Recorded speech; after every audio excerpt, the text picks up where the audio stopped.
Ini yang sering banget terjadi teman-teman sekalian. Biasa mengakali sistem tuh. Banyak sekali tuh ya mengakali sistem tiba-tiba kok kenapa ya mengakali sistem. Nah, biasanya adalah rata-rata mereka membuat akun Google Ads baru setelah kena penangguhan. Nah, teman-teman ajukan aja banding kalau emang tidak merasa bersalah, ajukan aja banding. Halo teman-teman semua, di video kali ini saya ingin berbagi ini juga menjawab sebuah pertanyaan Mas Didik. Bagaimana sih tanggapan Mas Didik kenapa kami bikin akun di Google Ads kemudian beriklan di Google Ads kemudian langsung ditangguhkan? Sebenarnya penyebab penangguhan itu seperti apa? Maka teman-teman tonton terus video ini, teman-teman akan ketemu jawabannya. Simak terus video berikut ini.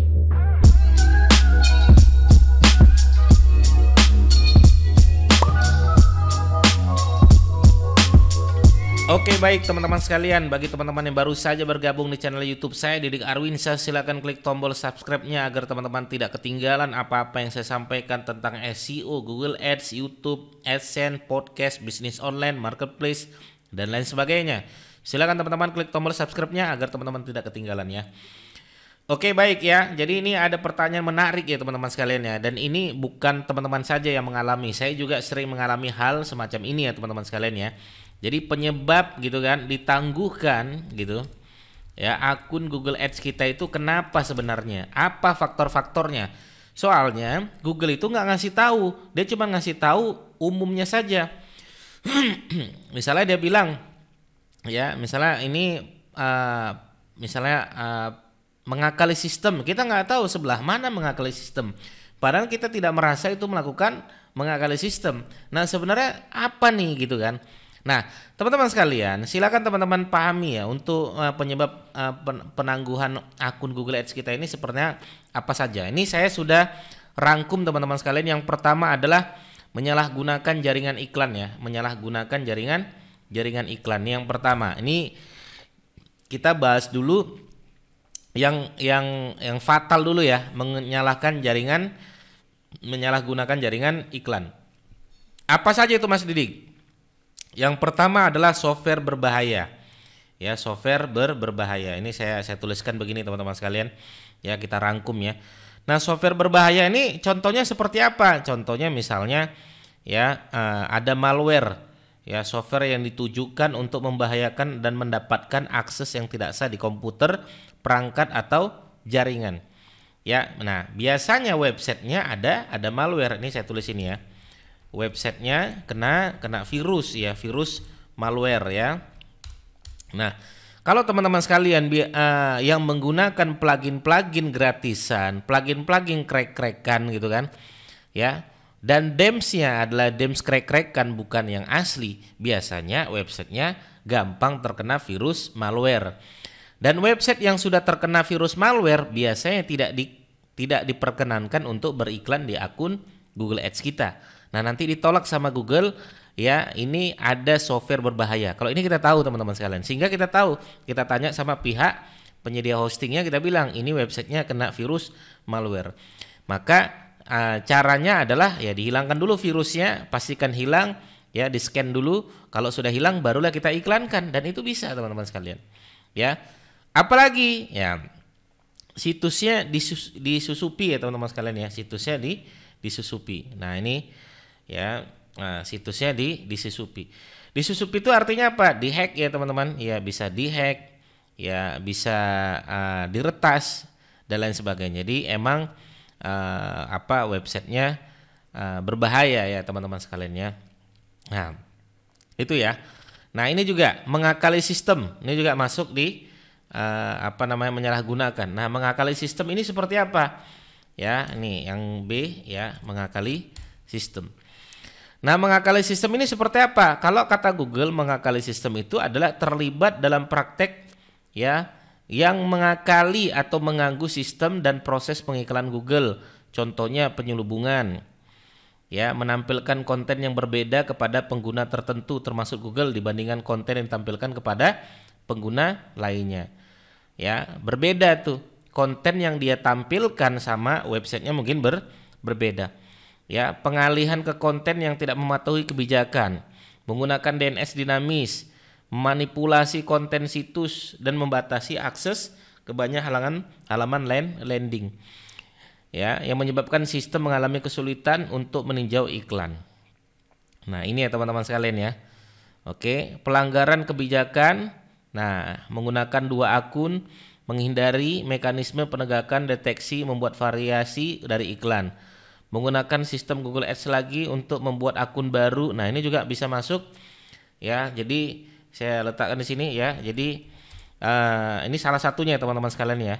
Membuat akun baru gitu kan, akun Google Ads baru ya setelah ya kena penangguhan. Ya, nah maka biasanya orang kalau dia kena penangguhan, biasanya dia bikin akun Google Ads baru tuh, dikliknya Google Ads baru. Nah biasanya Google itu menganggap mengakali sistem teman-teman sekalian. Ya walaupun banyak yang lolos ya. Nah berikutnya apa? Kebijakan spam. Nah kebijakan spam juga nggak boleh ya teman-teman sekalian ya. Ini kita catat dulu yang C, kebijakan spam. Nah kebijakan spam itu contohnya seperti apa? Ya contohnya penjejalan kata kunci, ya penyelubungan, pengalihan tersembunyi, halaman doorway, mengirim spam ke situs jaringan sosial dan lain sebagainya. Intinya spam ya teman-teman sekalian ya. Kebijakan-kebijakan spam nanti bisa teman-teman pelajari ya. Nah itu yang pertama, menyalahgunakan jaringan iklan. Ini yang sering banget terjadi teman-teman sekalian. Biasa mengakali sistem tuh. Banyak sekali tuh ya mengakali sistem, tiba-tiba kok kenapa ya mengakali sistem. Nah, biasanya adalah rata-rata mereka membuat akun Google Ads baru setelah kena penangguhan. Nah, teman-teman ajukan aja banding kalau emang tidak merasa bersalah, ajukan aja banding. Ya, saya pernah kena beberapa akun saya. Ya, akun Google Ads saya ada 5 yang kena penangguhan, saya ajukan banding, alhamdulillah semuanya terselamatkan ya, diterima oleh Google. Baik, yang kedua. Yang kedua kita bahas, yang kedua adalah barang palsu. Nah, ini nih ya, barang palsu juga tidak bisa kita iklankan. Contohnya gimana nih Mas Didik? Contohnya nih, barang palsu.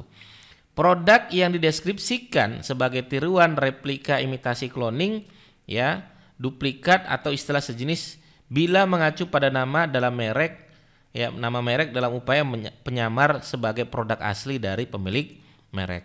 Nah ini biasanya kalau kita menggunakan nama-nama brand orang yang kita sendiri bukan bagian dari brand tersebut. Contoh ya teman-teman sekalian, misalnya saya produk saya bilang adalah ini produk asli Unilever, ya maka biasanya ya kalau kita melibatkan nama brand biasanya kita dianggap melakukan produk barang palsu. Atau produk yang tidak asli yang meniru fitur merek dalam upaya untuk menyamar sebagai produk ini tadi saya bilang nih ya. Nah ini berarti yang kedua adalah barang palsu. Dan ini juga hati-hati ya teman-teman sekalian, biasanya kita ya yang kita jual mengatasnamakan brand orang lain ya dengan mengaku itu sebagai brand kita ya, sebagai brand kita. Nah ini juga barang palsu juga tidak bisa ya teman-teman sekalian ya. Oke, yang ketiga adalah jualan apalagi nggak bisa nih. Nah kesehatan dan obat-obatan ini nggak bisa teman-teman sekalian ya. Saya tulis ini, kesehatan dan obat-obatan juga tidak bisa untuk beriklan di Google Ads ya. Kenapa?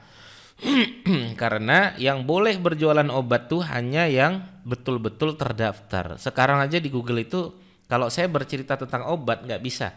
Kalau website saya bukan website yang terverifikasi, website yang berhubungan tentang dokter, tentang obat, nggak bisa lagi teman-teman sekalian. Jualan obat pun tidak terindeks sekarang di Google, ya.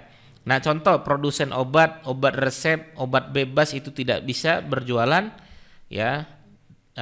Dengan Google Ads.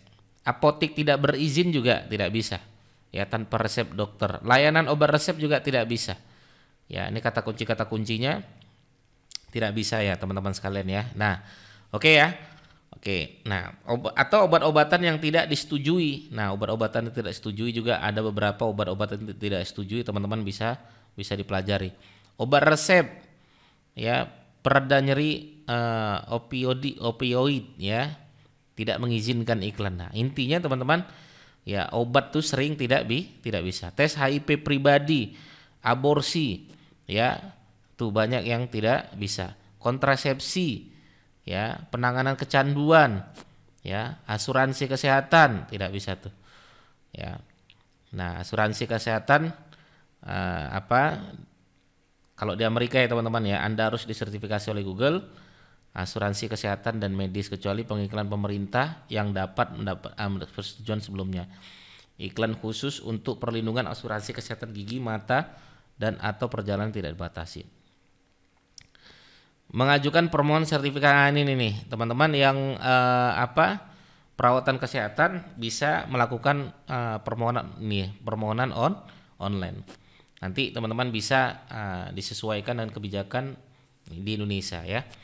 Nah, tapi lagi-lagi seringnya terjadi ditangguhkan Google adalah produk-produk yang mengatasnamakan kesehatan dan obat-obatan.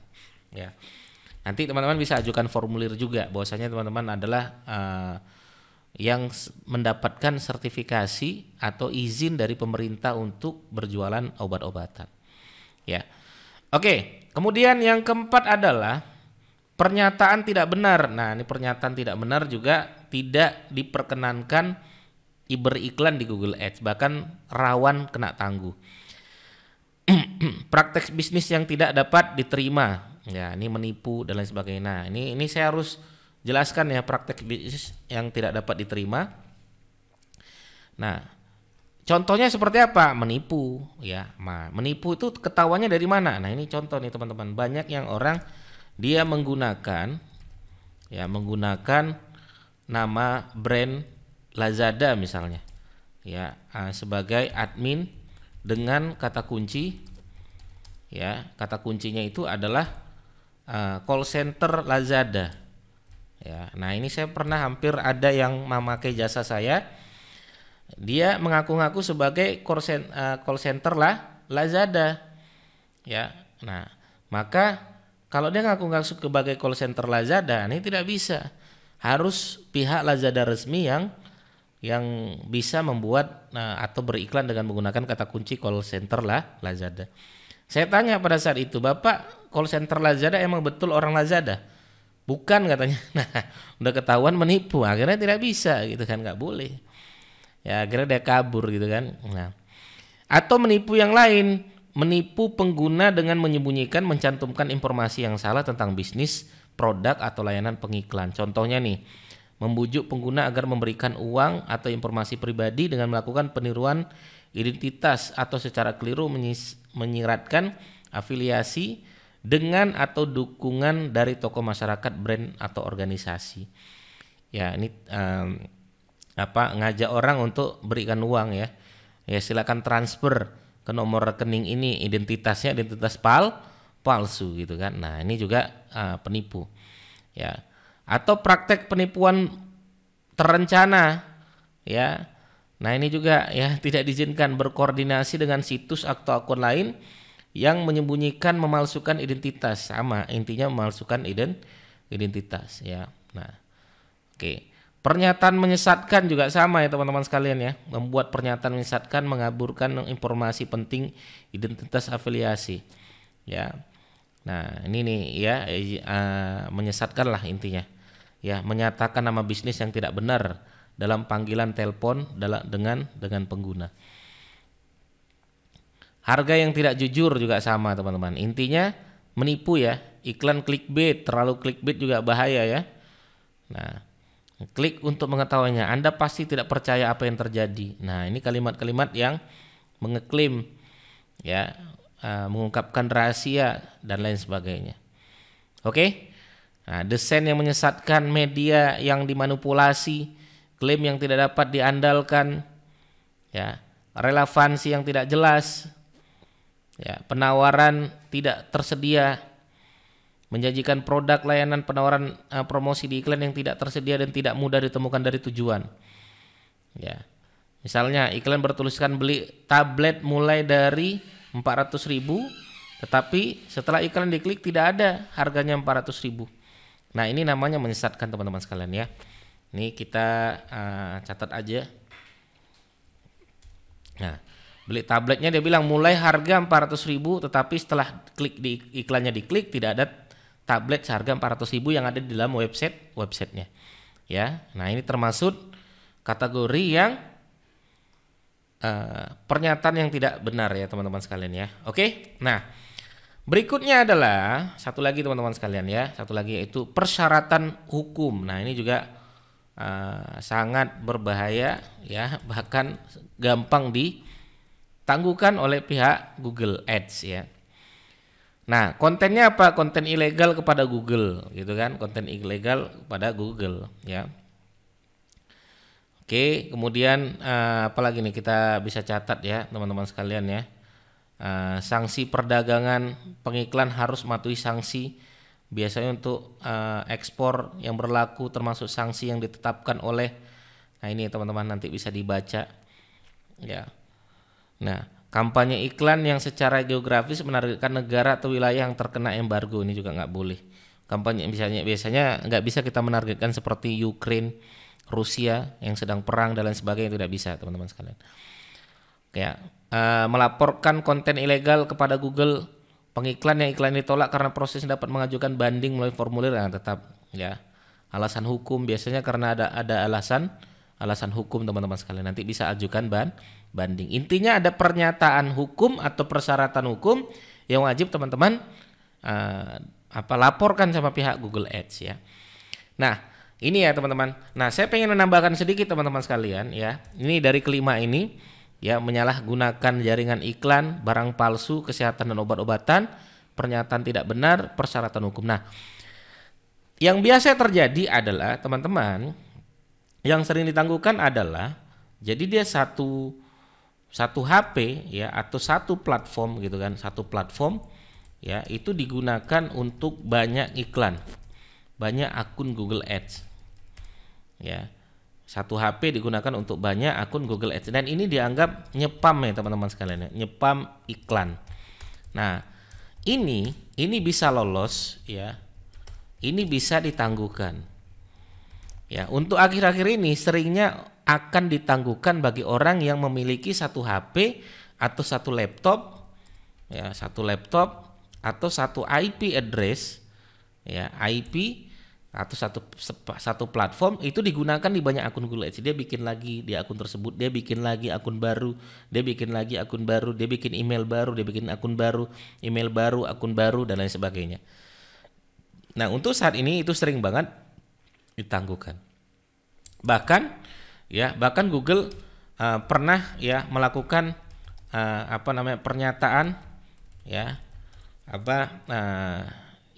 kita disuruh untuk melaporkan dan menjawab pertanyaan Google gitu kan, menjawab pertanyaan Google. Pertanyaannya itu adalah ya pertanyaan seperti ini ya, apakah akun Anda ya diloginkan oleh orang lain di luar sana gitu kan.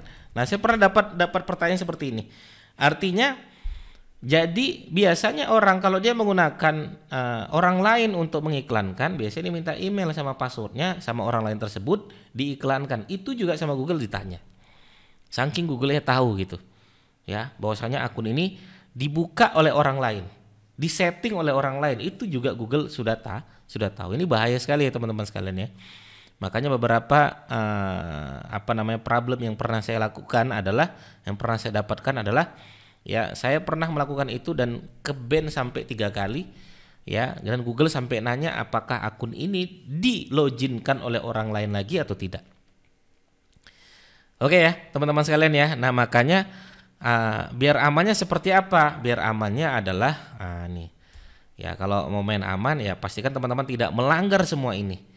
Ya, websitenya pastikan bagus, websitenya pastikan sama nomor WA-nya dengan call to action kita ketika kita beriklan. Ya, tidak ada virus, tidak ada malware. Ya, pastikan email kita emang khusus untuk satu HP, itu emang khusus untuk beriklan di satu produk dan lain sebagainya. Baik teman-teman sekalian, itu jawaban saya, mudah-mudahan bermanfaat. Bagi teman-teman bertanya silakan langsung aja bertanya di kolom komentar kami. Terima kasih, sampai ketemu lagi. Assalamualaikum warahmatullahi wabarakatuh. Bye bye.